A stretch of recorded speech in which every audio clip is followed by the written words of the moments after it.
علیکم السلام و رحمت الله و برکاته. و اما سوال دیگر این که ایمان چیست؟ در رابطه با ایمان برای ما بیان بکنید. بارک الله فیکم. ایمان در لغت به معنای تصدیق کردن است و اما در شرع ایمان این گفتن با زبان و اعتقاد و تصدیق کردن با قلب و عمل کردن با جوارح است.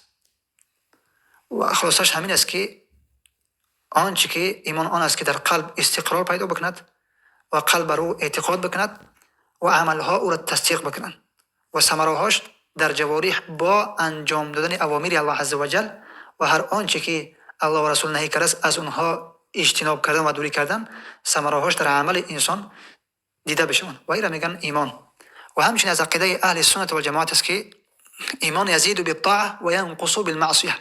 ایمان با طاعت انجام دادن زیاد می شود و با انجام دادن گناه و معصیت ایمان کم می شود. چنانه که امام احمد حنبل رحمه الله می فرماد که الایمان یزید و ینقص، ایمان زیاد می شود و کم می شود. فزیادته بالعمل، زیادت ایمان این با عمل است. ایمان زیاد می شود با عمل. و نقصانه بترک العمل، و اما نقصان ایمان، کم شدن ایمان با ترک عمل است. و امام شافعی رحمه الله فرماد که الایمان قول و عمل، ایمان قول و عمل است. یزید و ینقص. قول وقتی که مطلقا ذکر شده، شما در تعریف علمای اهل السلف رحمه الله را پیدا میکنید که بعضی از علما میفرمایند که ایمان قول و عمل است. وقتی که قول مطلقا ذکر شده، این قول چی است؟ قول زبان و قول قلب است. قول زبان و نطق کردن و تلفظ کردن است. قول قلب به او اعتقاد کردن است و او را تصدیق کردن است. و عمل قلب و عمل جوارح داخل است. عمل قلب محبت کردن و خضوع کردن و تسلیم شدن و مخلص بودن است. و عمل جوارح این انجام دادن اوامر الله عز و جل و ترک کردن و دوری کردن هر آنچه که الله و رسول نهی کرده است، یعنی میگن عمل جوارح. و همچنین امام شافعی رحمه الله میفرماید که یزید و ینقص، ایمان زیاد میشود و کم میشود. یزید بالطاعه و ینقص بالمعصیه، با طاعت ایمان زیاد میشود و معصیت کم میشود. و بعدا تلاوت کردن آیاتی کلام الله عز و جل را که و یزداد الذین آمنوا ایمانا، و زیاد شد اون کسانی که ایمان آوردن ایمانهایشان. و که ابن جراح رحمه الله میفرماید که اهل سنت یقولون الایمان قول و عمل. اهل سنت و جماعت میفرمایند که و میگویند که ایمان این قول و عمل است، گفتنی با زبان، تلفظ کردن، نطق کردن و عمل کردن با جوارح. و همچنین از سلف رحمه الله هم ثابت است که میفرمایند که لا ایمان الا بالعمل، ایمان نیست مگر با عمل کردن. ولا قول ولا عمل الا بالنیه، و قول و عمل نیست مگر با نیت کردن، یعنی با اخلاص. ولا قول ولا عمل ولا نیت الا بموافقه السنه، و قول و عمل و نیت نیست مگر با موافقت سنت رسول اکرم صلی الله علیه و سلم. و در رابطه هم آیات متعدد و زیادی است که دلالت بر این میکند که عمل از ایمان است. این عقیده اهل سنت و جماعت است که این عمل از ایمان است. و ایمان در نزد سلف رحمه الله یعنی گفتن با زبان، اعتقاد کردن با قلب و عمل کردن با جوارح است. و ایمان تجزیه نمی شود، چون که در رابطه از امام شافعی رحمه الله ثابت است. ایمان فقط تنها گفتن با زبان ایمان نمیگن، فقط گفتن با اعتقاد کردن و تصدیق کردن ایمان نمیگن، که فقط تنها مجرد عمل را بدون اعتقاد و تصدیق کردن و تلفظ کردن را ایمان نمیگن، بلکه همگی با هم که وقتی که جمع میشوند این را میگن ایمان. چون که در حدیث ذکر میشود که رسول اکرم صلی الله علیه و سلم فرمود که الایمان بضع و سبعون شعبه فافضلها قول لا اله الا الله. ایمان 70 چند شاخه دارد، در بعض از روایت‌هاش 60 چند شاخه دارد. افضل ترینش گفتن لا اله الا الله است. پس ببین اثبات ایمان با قول، با تلفظ، با گفتن. و ادناها اماطه الاذى عن الطريق، دور کردن آزار و اذیت از راه. دور کردن آزار و اذیت از راه این با عمل میشود. پس اثبات ایمان با عمل، و یا که اثبات این که عمل از ایمان است. و الحیاء شعبة من الایمان، حیا شاخه از ایمان است. پس حیا از عملهای قلبی است. پس اثبات این است که ایمان با قلب است. پس این سه تا با هم وقتی که جمع شما اینا میگن ایمان.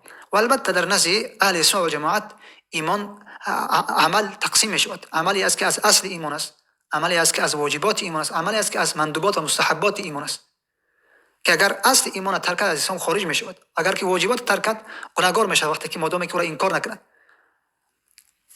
اگر مندوبات و مستحبات انجام داد ایمانش باز بیشتر و زیادتر می شود. اما در نزد خوارج و فرقه های باطل تعریف ایمان فرق میکند نسبت به اهل سنت و جماعت. در نزد خوارج همه عمل از ایمان است. در نزد خوارج همه عمل از ایمان است، یعنی همه عمل از اصل ایمان است. از این خاطر است که مرتکب کبیره را خوارج تکفیر میکنند. در نزد جهمی ها ایمان این فقط تنها معرفت و شناخت قلبی است. در نزد جهمی ها ایمان فقط تنها معرفت و شناخت قلبی است. از این خاطر است که در نزد جهمی ها اگر یک نفر عمل کفری انجام داد یا که سخن کفری اگر انجام داد، حتی ولو اینکه استهزاء و مسخره به دین و دشنام الله و رسول باشد، آنها میگن که این علامات کفر است. چرا؟ چون اصل ایمان در نزد جهمی ها این معرفت و شناخت قلبی است. و اما ایمان در نزد مرجئه ها این اقرار باللسان و تصدیق بالقلب، با زبان اقرار کردن، تلفظ کردن و تصدیق کردن با قلب است. و عمل را مرجئه ها همه عمل را از کمالیت ایمان میدونن. مثل اهل سنت و جماعت تقسیم نمیکنن که بعضی عمل ها هستن که از اصل ایمان هستن و بعضی از عمل ها هستن که از واجبات ایمان هستن و بعضی از عمل ها هستن که از مستحبات ایمان هستن. اونها این گونه تقسیم نمیکنن عمل را، بلکه همه عمل را از کمالیت میدونن. و این عقیده که خلاف اهل سنت و جماعت است و عقیده انحرافی است. و در مقابل این جهمی ها، در مقابل این خوارج همه عمل را از ایمان ذکر کردن و اینها را منحرف شدن از جاده حق. اما تعریف صحیح و دقیق و این تعریف اهل سنت و جماعت است که عملی است که از اصل ایمان است، عملی است که از واجبات ایمان است، عملی است که از مستحبات و مندوبات ایمان است. پس در نزد اهل سنت و جماعت ایمان این گفتن با زبان و اعتقاد کردن با قلب، تصدیق کردن با قلب و عمل کردن با جوارح است. اما مجردی فقط تنها با زبان گفتن و اعتقاد کردن در حالی که خالی از عمل باشد برای شخص هیچ نفع و فایده نمیرساند و هیچ ارزشی هم پیش الله عزوجل ندارد. چگونه که ابلیس شیطان لعنه الله اقرار داشتن به ربوبیت الله عزوجل، به وحدانیت الله عزوجل در ربوبیت، ولیکن وقتی که عمل آمد ابا ورزید، تکبر کرد، استکبار کرد و کان من الکافرین و از کافرین قرار گرفت. براش هیچ نفع و فایده نرساند، فقط تنها علمش و دانستنش به اینکه الله عزوجل یگانه است در ربوبیت. مادامی که متحقق نکردک و عمل نکردک توحید عبادت را، یعنی توحید الوهیت را، لهذا این مجردی فقط تنها تصدیق و معرفت و شناخت هیچ قیمت پیدا نکردک و هیچ منفعت براش نرساندک. بارك الله فيكم. سبحانك اللهم بحمدك أشهد أن لا إله إلا أنت أستغفرك وأتوب إليك.